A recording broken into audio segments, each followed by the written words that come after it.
സഹോദരരെ, ഇന്ന് നമുക്ക് വചനത്താൽ കോട്ട കെട്ടി മാതാവിന്റെ മാധ്യസ്ഥം നേടി പ്രാർത്ഥിക്കാം.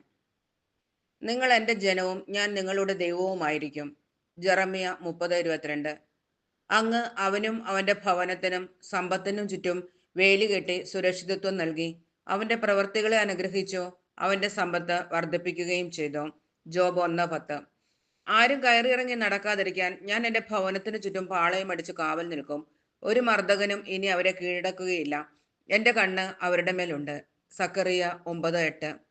വിശ്വസ്തത പാലിക്കുന്ന നീതിമാനായ ജനതയ്ക്ക് പ്രവേശിക്കാൻ വാതിലുകൾ തുറക്കുവിൻ. ഏശയ്യ 26:2. കർത്താവിന്റെ നാമം ബലിഷ്ഠമായ ഒരു ഗോപുരമാണ്. നീതിമാൻ അതിൽ ഓടിക്കയറി സുരക്ഷിതനായി കഴിയുന്നു. സുഭാഷിതങ്ങൾ 18:10. അങ്ങയുടെ സഹായത്താൽ ശത്രുക്കളെ ഞങ്ങൾ തള്ളി വീഴ്ത്തുന്നു. ഞങ്ങളെ ആക്രമിക്കുന്നവരെ ഞങ്ങൾ അങ്ങയുടെ നാമം വിളിച്ച് ചവിട്ടി മെതിക്കുന്നു. സങ്കീർത്തനങ്ങൾ 44:5. എൻ്റെ ബലമായവനെ, ഞാൻ അങ്ങേക്ക് സ്തുതി പാടും. ദൈവമേ, അങ്ങ് എനിക്ക് കോട്ടയാണ്. സങ്കീർത്തനങ്ങൾ 59:9. അവിടുന്ന് മാത്രമാണ് എൻ്റെ അഭീശലയും കോട്ടയും, ഞാൻ കുലുങ്ങി വീഴുകയില്ല.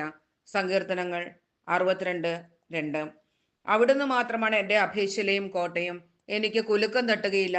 എൻ്റെ മോചനവും മഹിമയും ദൈവത്തിലാണ്. എൻ്റെ രക്ഷാശിലയും അഭയവും ദൈവമാണ്. സങ്കീർത്തനങ്ങൾ 62:6-7. അങ്ങ് അവരെ മനുഷ്യരുടെ ഗൂഢാലോചനയിൽ നിന്ന് രക്ഷിക്കാൻ അങ്ങയുടെ സാന്നിധ്യത്തിന്റെ മറവിൽ ഒളിപ്പിച്ചു. നിന്ദാവചനങ്ങൾ ഏൽക്കാതെ അങ്ങയുടെ കൂടാരത്തിൽ അവരെ മറച്ചു വെച്ചു.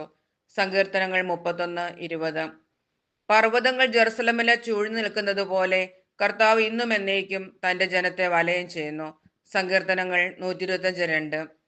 കർത്താവിന്റെ ദൂതൻ ദൈവഭക്തരുടെ ചുറ്റും പാളയം അടിച്ച് അവരെ രക്ഷിക്കുന്നു. സങ്കീർത്തനങ്ങൾ 34:7. പക്ഷി ചിറകിൻ കീഴിൽ എന്ന പോലെ സൈന്യങ്ങളുടെ കർത്താവ് ജെറുസലമിനെ സംരക്ഷിക്കും.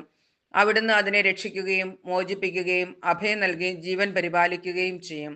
ഏശയ്യ 31:5. നിനക്കൊരു തിന്മയും ഭവിക്കുകയില്ല, ഒരനർത്ഥവും നിന്റെ കൂടാരത്തെ സമീപിക്കുകയില്ല. സങ്കീർത്തനങ്ങൾ 91:10. നിന്റെ പാർശ്വങ്ങളിൽ 1000 മരിച്ചു വീണേക്കാം, നിന്റെ വലതുവശത്ത് 10,000, എങ്കിലും നിനക്കൊരനർത്ഥവും സംഭവിക്കുകയില്ല. സങ്കീർത്തനങ്ങൾ 91:7. നിന്റെ മതിലുകളിൽ സമാധാനവും നിന്റെ ഗോപുരങ്ങൾക്കുള്ളിൽ സുരക്ഷിതത്വവും ഉണ്ടായിരിക്കട്ടെ. സങ്കീർത്തനങ്ങൾ 122:7. ഞാൻ അതിനു ചുറ്റും അഗ്നി കൊണ്ടുള്ള കോട്ടയായിരിക്കും, ഞാൻ അതിന്റെ മധ്യത്തിൽ അതിന്റെ മഹത്വമായിരിക്കും. കർത്താവ് അരുളിച്ചെയ്യുന്നു. സക്കറിയ 2:5. കർത്താവിന്റെ പ്രകാശവും രക്ഷയുമാണ്, ഞാൻ ആരെ ഭയപ്പെടണം? കർത്താവിന്റെ ജീവിതത്തിന് കോട്ടയാണ്, ഞാൻ ആരെ പേടിക്കണം? സങ്കീർത്തനങ്ങൾ 27:1. കണ്ണിന്റെ കൃഷ്ണമണി പോലെ എന്നെ കാത്തുകൊള്ളണമേ, അങ്ങയുടെ ചിറകിന്റെ നിഴലിൽ എന്നെ മറച്ചുകൊള്ളണമേ. സങ്കീർത്തനങ്ങൾ 17:8. അവിടുന്ന് ദൈവമാണെന്നും എല്ലാ ശക്തിയുടെയും പ്രതാപത്തിന്റെയും ദൈവമാണെന്നും അവിടുന്നല്ലാതെ ഇസ്രായേൽ ജനത്തിന് മറ്റൊരു സംരക്ഷകനില്ലെന്നും അവിടുത്തെ ജനവും എല്ലാ ജനതയും ഗോത്രങ്ങളും അറിയട്ടെ. യൂദിത്ത് 9:14. പ്രാർത്ഥന. ഉണ്ണീശോയെ കയ്യിലേന്തിയ പരിശുദ്ധ വേളാങ്കണ്ണി മാതാവേ, ഞങ്ങളെയും ഞങ്ങളുടെ കുടുംബത്തെയും അനുഗ്രഹിക്കണമേ. മനസ്സ് തളർന്നു പോകുമ്പോൾ പാൽക്കാരന്റെ പാൽ നിറഞ്ഞു തുളുമ്പിയതുപോലെ ഞങ്ങളെയും സന്തോഷത്താൽ നിറയ്ക്കണമേ. പരാജയങ്ങൾ ഞങ്ങളെ തളർത്തുമ്പോൾ മുടന്തനായ ബാലനെ നടക്കാനിടയാക്കിയതുപോലെ ഞങ്ങളെയും താങ്ങി നടത്തണമേ. പോർച്ചുഗീസ് നാവികരെ സുരക്ഷിതരായി കരയിലേക്ക് എത്തിച്ചതുപോലെ സങ്കടക്കടലിൽ കഴിയുന്ന എല്ലാവരെയും അങ്ങ് കരകയറ്റണമേ. അനുഗ്രഹദായികയായ പരിസ്ഥിതി മാതാവിന്റെ ആശീർവാദം നമ്മോടുകൂടെ ഉണ്ടായിരിക്കട്ടെ. ഈശോ നമ്മുടെ മാതാവിന്റെ കരങ്ങളാൽ എവരെയും സ്പർശിക്കുകയും കാത്തു സംരക്ഷിക്കുകയും ചെയ്യട്ടെ.